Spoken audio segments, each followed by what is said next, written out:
बेटा, जब मैंने ये कहानी पढ़ी तो काफ़ी देर मेरी आंखों से आंसू निकलते रहे। ये कहानी एक माँ समझ सकती है, ये कहानी एक बाप समझ सकता है, ये कहानी वो समझ सकता है कि जिस बंदे की औलाद होगी। एक शख्स कहता है कि मैं घर के सामने से गुजर रहा था कि अचानक मुझे अंदर से रोने की आवाज़ आती है। मैं जब अंदर देखता हूँ तो अंदर एक 10 साल का बच्चा होता है जिसे माँ मार भी रही होती है और मार मार के साथ रो भी रही होती है। मैं अंदर जाता हूँ और मैं कहता हूँ कि बहन, आप मार भी से रही हैं और साथ साथ रो भी रही हैं, क्या मामला है? वो औरत कहती है कि भाई, आपको तो पता है कि इसका बाप मर चुका है और मैं लोगों के घरों में काम करती हूँ और मैं काम करके इसको पढ़ा रही हूँ। ये रोज़ स्कूल लेट जाता है और रोज़ स्कूल से लेट आता है और वर्दी भी इतनी गंदी करके आता है कि रास्ते में खेलता रहता है। मैं उस औरत को भी समझाता हूँ, बच्चे को भी समझाता हूँ और समझा के चला जाता हूँ।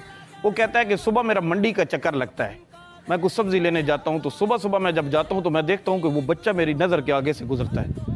मैं उस बच्चे को देखता हूँ तो वो जो मंडी के अंदर बड़े बड़े बोरियां भर रहे होते हैं ना सब्ज़ी फरोश, तो वहाँ से जो 2-3 कुछ चीज़ नीचे गिरती है, यानी कुछ सब्ज़ी नीचे गिरती है, तो वो बच्चा जल्दी से उसे उठा लेता था और अपनी गोद के अंदर, झोली के अंदर ऐसे अंदर रखता जा रहा था और वो चलता जा रहा था। जिसकी गिरती थी वो उठाता जा रहा था और कुछ ही देर बाद वो काफ़ी सी सब्ज़ी बना लेता है और एक दुकान के आगे वो अपनी दुकान लगा लेता है, एक छोटी सी दुकान, एक गरीब की दुकान। मैं कहता हूँ कि गुर्बत तुम्हें भी सलाम है। वो एक गरीब की दुकान वो आगे लगा के, और उसके जिस्म पूरा मिट्टी से भर चुका होता है, उसका चेहरा भी मिट्टी से भर चुका होता है। एक 10 साल का बच्चा जिसका बाप नहीं था। यकीन माने कि आंखों से आंसू आ जाते हैं कि जब ये वाक़े सुनते हैं, ये दुनिया में हकीकत में हो रहे हैं।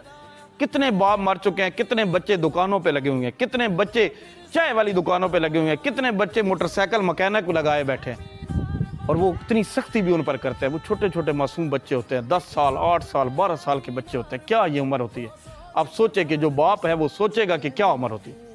वो कहता है कि उसने अपनी नन्ही सी दुकान लगा ली और वो आवाज़ें लगाने लगा, तो अचानक जिस दुकान के सामने लगाई वो दुकानदार आता है और उसे पहले गालियाँ देता है और फिर उसे ज़ोर से पाँव मारता है और उसकी 2 मिनट बाद पूरी की पूरी दुकान सड़क के ऊपर बिखर के रह जाती है।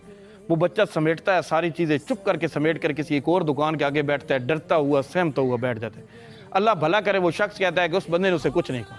उसने अपनी सारी सब्ज़ी बेची और बेचने के बाद फ़ौरन स्कूल की तरफ रवाना हो गया। मैं उसके पीछे पीछे चलने लग गया। वो शख्स कहता है कि जब मैं स्कूल पहुंचता हूं तो वो 1 घंटा लेट हो चुका होता है। वो अपने डेस्क पर जैसे ही बैठता है और अपनी पोजीशन संभालता है तो अपने उस्ताद के पास जाता है, क्योंकि उस्ताद उसकी तरफ आ रहा होता है।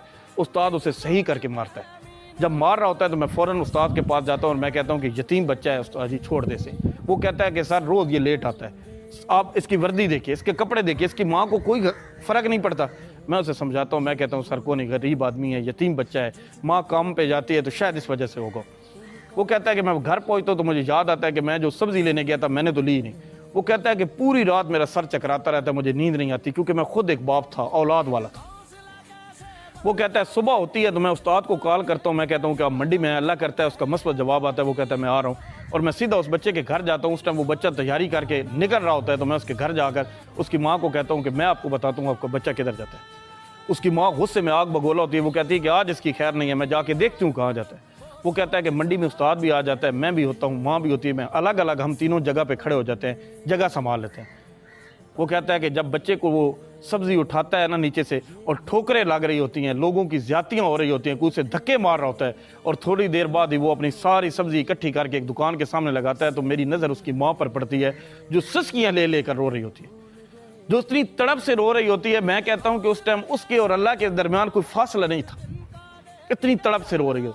और मेरी जब नज़र उस्ताद पर पड़ती है तो वो भी सिसकियाँ लेकर रो रहा होता है। मुझे ऐसे लग रहा होता है कि वो ऐसे रो रहे थे कि जैसे उन्हें एहसास हुआ हो कि वो किसी मजलूम पर जुल्म करते रहे, किसी मजलूम के ऊपर उन्होंने जुल्म किया हो। क्योंकि बंदे को फिर एहसास होता है, अपने जुल्म का एहसास होता है, तो वो जैसे किसी मजलूम के ऊपर जुल्म कर रहे हो। तो मैंने जब उन तीनों की सिसकियाँ देखी तो फिर मैंने उन्हें कहा कि अपनी अपनी जगह पर संभाले रखे। थोड़ी देर बाद उसकी माँ भी वापस चली जाती है कि मेरे से नहीं देखा जाता, उस्ताद भी चला जाता है। बच्चा अपनी सब्जियाँ बेचता है और सीधा अपने स्कूल में पहुँच जाता है। जब उस्ताद के पास पहुँचता है तो वो सीधा अपने उस्ताद के पास पोजीशन संभालता है कि मुझे भी लगने हैं। जैसे उसने हाथ आगे किया तो उस्ताद गले लगा लेते। इतना ज़ोर से वो शख्स कहता है, रोता है कि मेरे से भी वो उस्ताद चुप नहीं कराया जा रहा होता। क्योंकि देखिए ना, जब बंदे को पता चल जाता है कि मैं किस पर जुल्म कर रहा है, ये जुल्म ही बन जाता है ना। जब बंदे को पता चलता है कि अगला कितना मजलूम था। वो शख्स कहता है कि वो जब उस्ताद गले लगे, मैं उस्ताद को चुप कराता हूँ।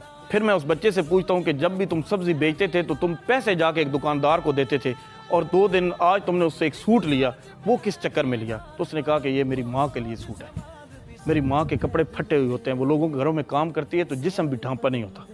تو مجھے یہ اچھا نہیں لگتا تھا. میں نے اپنی ماں کے لیے سوٹ لیا. تو میں نے کہا آپ سیدھا جا کے اپنی ماں کو دو گے.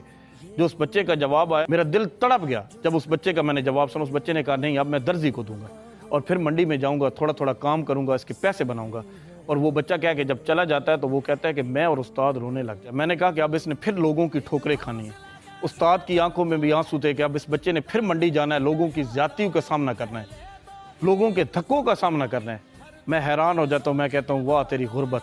میں کہتا ہوں کہ کب تک ایسے بچے جو یتیم بچے ہیں وہ چائے کی دکانوں پہ کام کرتے ہوں گے, موٹر سائیکل مکینک کے پاس کام کرتے ہوں گے, لوگوں کی گھروں کی صفائی کرتے ہوں گے, ایسے منڈی کے اندر کام کرتے ہوں گے. میں کہتا ہوں کہ آخر کب تک, آخر کب تک.